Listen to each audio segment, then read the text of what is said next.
1912 সালের এপ্রিল মাস। সমুদ্রের বুক চিরে এগিয়ে যাচ্ছিল পৃথিবীর সবচেয়ে বড় আর বিলাসবহুল জাহাজ। মানুষ বলেছিল এই জাহাজ কখনোই ডুববে না, কিন্তু মাত্র কয়েকদিনের মধ্যেই বরফের পাহাড়ের সাথে ধাক্কা লাগে।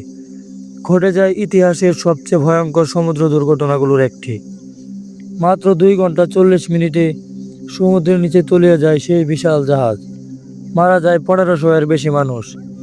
আজকের ভিডিওতে আমরা জানবো পৃথিবীর সবচেয়ে বিখ্যাত জাহাজ টাইটানিকের পুরো গল্প।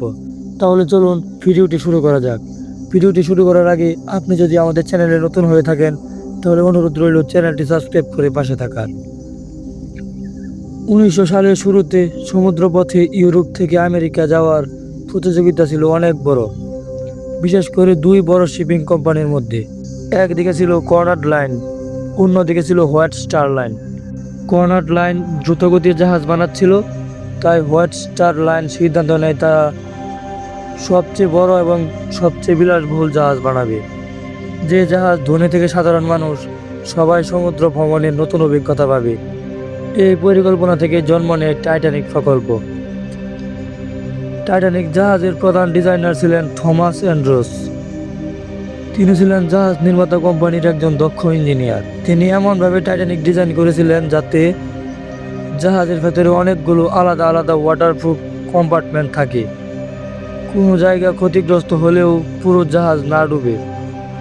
এই কারণে তখন মানুষ বলতো টাইটানিক প্র্যাকটিক্যালি আনসিঙ্কেবল, অর্থাৎ প্রায় অডুবনীয়। টাইটানিক তৈরি করেছিল হারল্যান্ড অ্যান্ড ওয়ার্ফ নামের একটি বিখ্যাত জাহাজ নির্মাতা কোম্পানি। এই কোম্পানির শিপইয়ার্ড ছিল বেলফাস্ট, যা এখন ইউনাইটেড কিংডমের অংশ। প্রায় 15,000 শ্রমিক দিন রাত কাজ করে এই বিশাল জাহাজ তৈরি করেছিল। 31 মার্চ 1909, প্রায় 3 বছর ধরে কাজ চলে। তারপর জাহাজটি পানিতে নামানো হয় 31 মে 1911, আর সবচেয়ে পরীক্ষা ও সাজসজ্জা শেষ হয় 2 এপ্রিল 1912। এরপর টাইটানিক প্রস্তুত হয় তার প্রথম যাত্রার জন্য। টাইটানিকের প্রথম যাত্রা শুরু হয় 10 এপ্রিল 2012।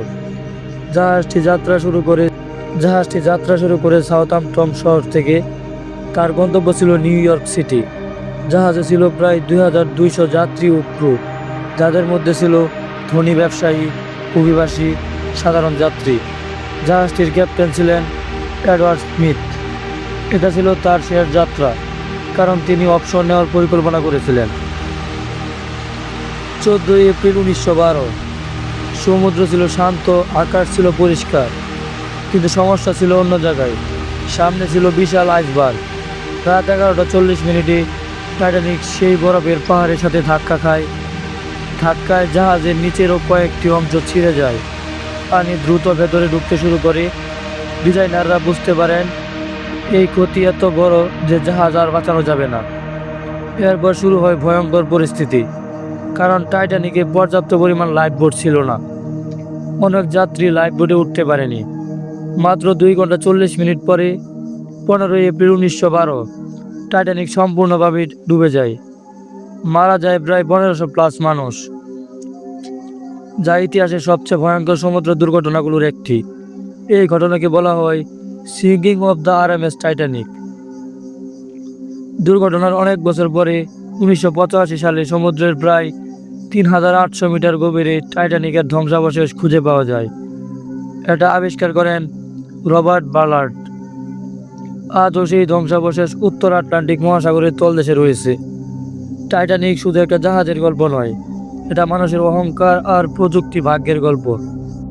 যে জাহাজকে মানুষ বলেছিল কখনো ডুববে না, সেই জাহাজই ইতিহাসের সবচেয়ে বিখ্যাত দুর্ঘটনায় ডুবে যায়। আর সেই কারণে 100 বছরেরও বেশি সময় পরেও টাইটানিকের গল্প মানুষকে এখনো অবাক করে। আপনি যদি এমন ইতিহাসের অজানা গল্প জানতে চান তাহলে ভিডিওতে লাইক দিন আর চ্যানেলটি সাবস্ক্রাইব করতে ভুলবেন না। তো দেখা হচ্ছে নতুন কোনো ভিডিওতে। ততক্ষণ সবাই ভালো থাকবেন, সুস্থ থাকবেন। আল্লাহ হাফেজ।